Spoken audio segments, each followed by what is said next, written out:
안녕하세요. 칼 선생입니다. 오늘은 고전 필사 추천 도서로 일본 문학의 거장 가와바타 야스나리의 대표작 설국을 함께 살펴보겠습니다.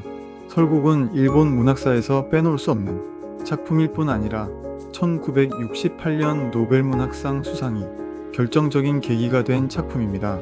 이때 가와바타 야스나리의 노벨상 수상은 동양인으로서는 키탄 잔리를 쓴 타고로 이후 두 번째였습니다.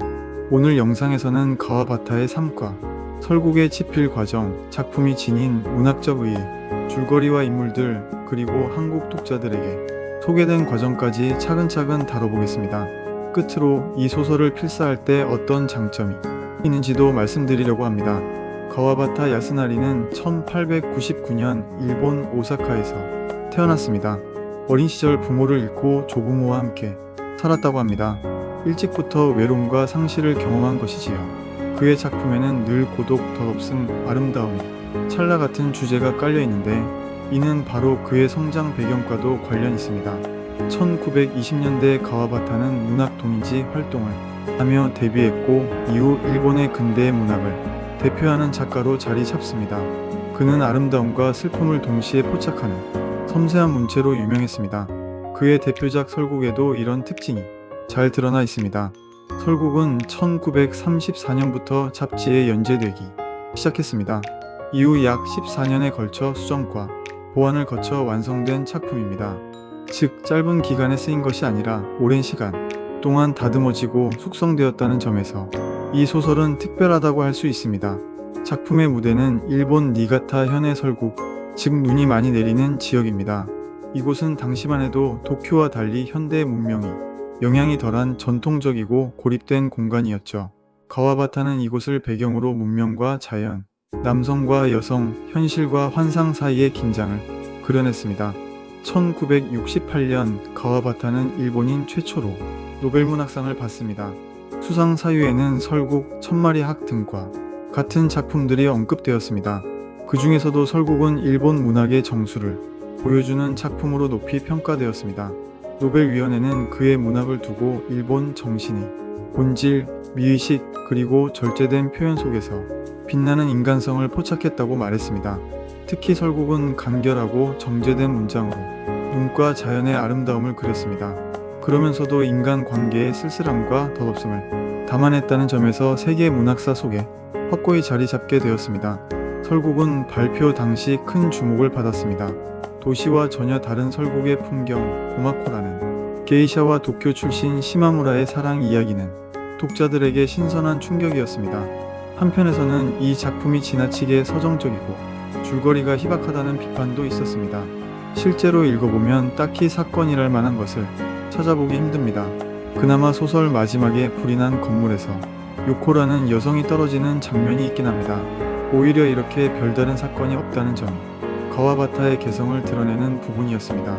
결과적으로 설국은 일본 문학의 새로운 가능성을 제시하며 독자들 사이에서 꾸준히 읽히는 작품이 되었습니다. 설국은 1960년대 이후 한국에 번역되어 소개되었습니다. 특히 노벨문학상 수상 이후 많은 출판사에서 앞다투어 번역을 내놓았고 지금도 여러 판본을 쉽게 찾아볼 수 있습니다. 한국 독자들은 작품 속 설국의 풍경을 일본 특유의 정서와 연결해 이해했습니다. 한편 인간관계의 허무와 사랑의 덧없음이라는 보편적 주제에서도 깊은 울림을 받았습니다. 다음은 소설의 배경을 좀 살펴보겠습니다. 이 작품은 제목 그대로 설국을 배경으로 합니다. 일본 해안 지역, 특히 니가타 현은 세계적으로 눈이 가장 많이 오는 지역 중 하나로 알려져 있습니다. 설국의 하얀 풍경은 소설 전체를 지배하는 이미지이자 인물들의 삶과 감정을 상징적으로 비춥니다. 눈은 아름답지만 차갑고 순수하지만 곧 녹아버리는 것이지요. 이는 작품의 주제와도 맞닿아 있습니다. 다음은 소설의 주요 등장인물을 살펴보겠습니다. 설국의 등장인물은 아주 단순합니다.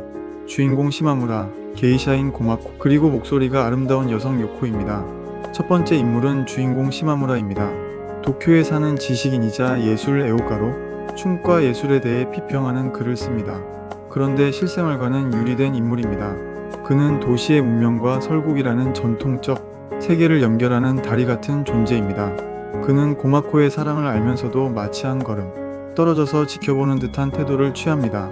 그러면서 요코에게도 관심을 기울이는데요. 그는 설국의 고마코나 요코와의 관계에서 어떤 능동적인 역할을 하지는 않습니다. 오히려 그들을 그대로 비춰주는 허망하고 공허한 거울과도 같은 역할을 하고 있습니다. 두 번째 인물은 게이샤 고마코입니다. 그녀는 어쩔 수 없이 게이샤 일을 하면서도 시마무라와의 사랑을 꿈꿉니다.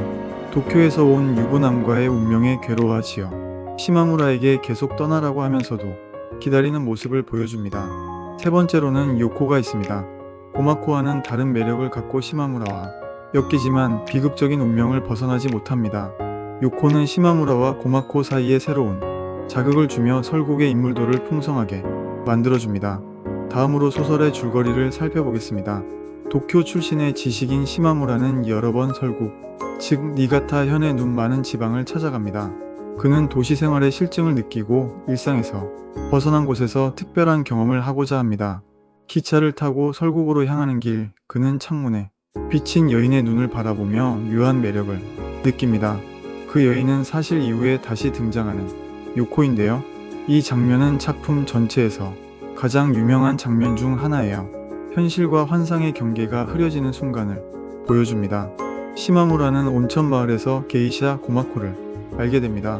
고마코는 평범한 게이샤와는 달리 순수하고 진솔한 인물로 그려집니다. 그녀는 온전히 자기 마음을 드러내는 성격이고 시마무라에게 끌리면서도 그 관계의 불안정성에 불안해합니다. 시마무라는 그녀에게 호감을 느끼지만 그것은 사랑이라기보다는 잠시 머무르는 낯선 곳에서의 애정놀이 같은 것이었죠. 시마무라는 고마코를 깊이 사랑하지도 않고 그녀의 삶을 책임지지도 않습니다. 그는 고마코의 진심 어린 애정을 받으면서도 그것을 예술적 체험처럼 바라볼 뿐입니다. 한편 그는 춤에 대해 글을 쓰면서도 실제로는 깊은 이해가 없고 현실에서는 아무런 역할도 하지 못하는 인물입니다. 이 때문에 독자에게는 시마무라가 관조하는 인간, 무책임한 지식인으로 보이기도 합니다. 작품에는 또 다른 인물 요코가 등장합니다. 요코는 병든 남자를 돌보는 여인입니다. 그녀의 삶은 헌신과 희생으로 점철되어 있습니다.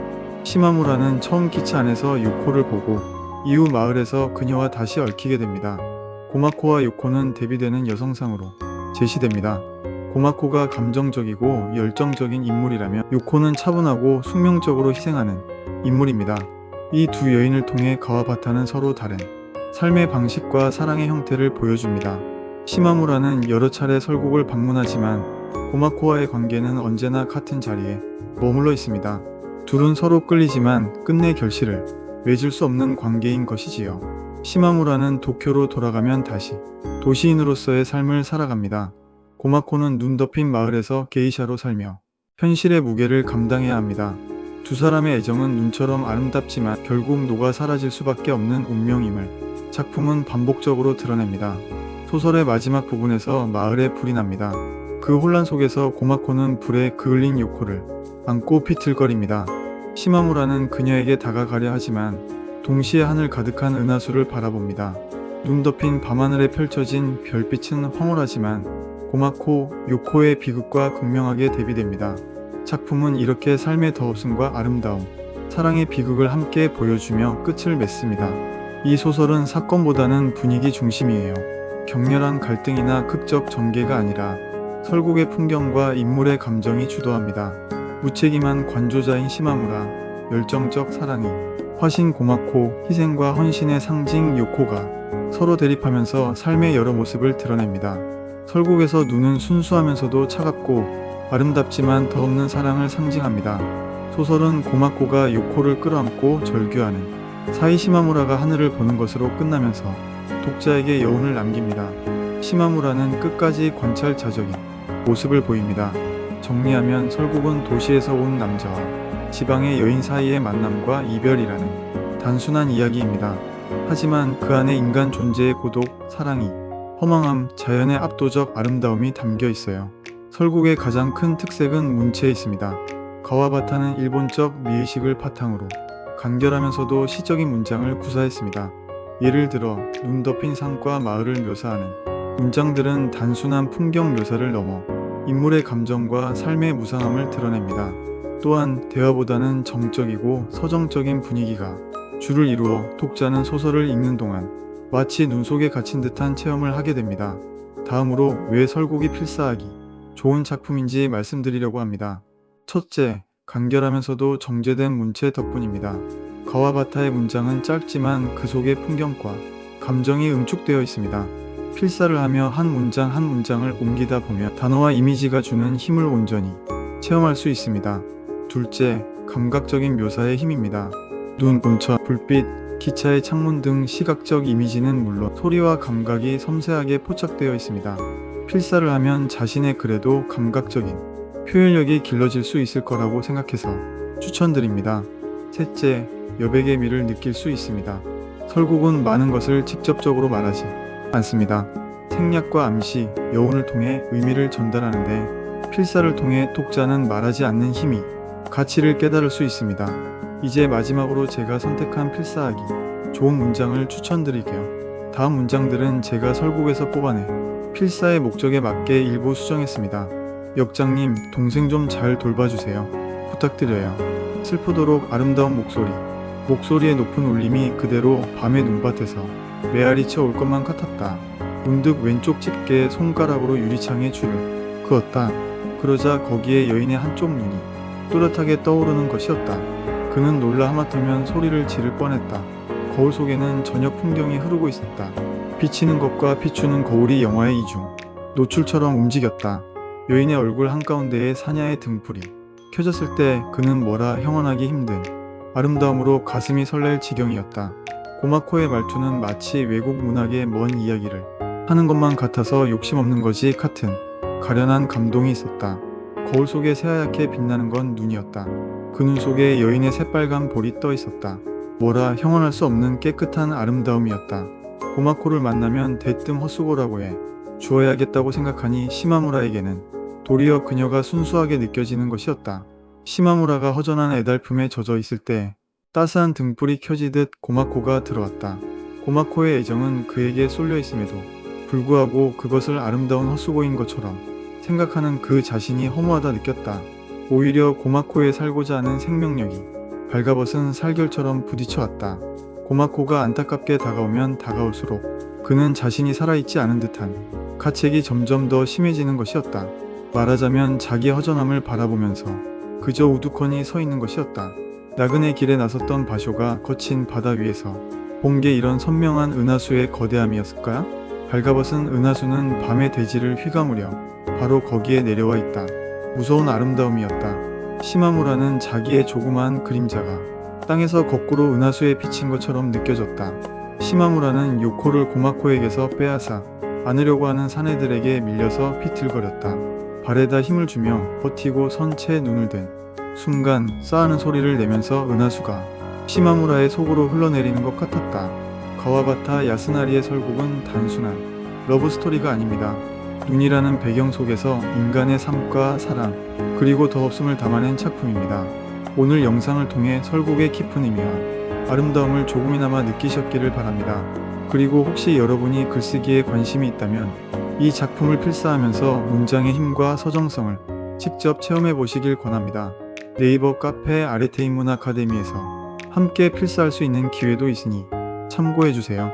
지금까지 칼선생이었습니다. 감사합니다.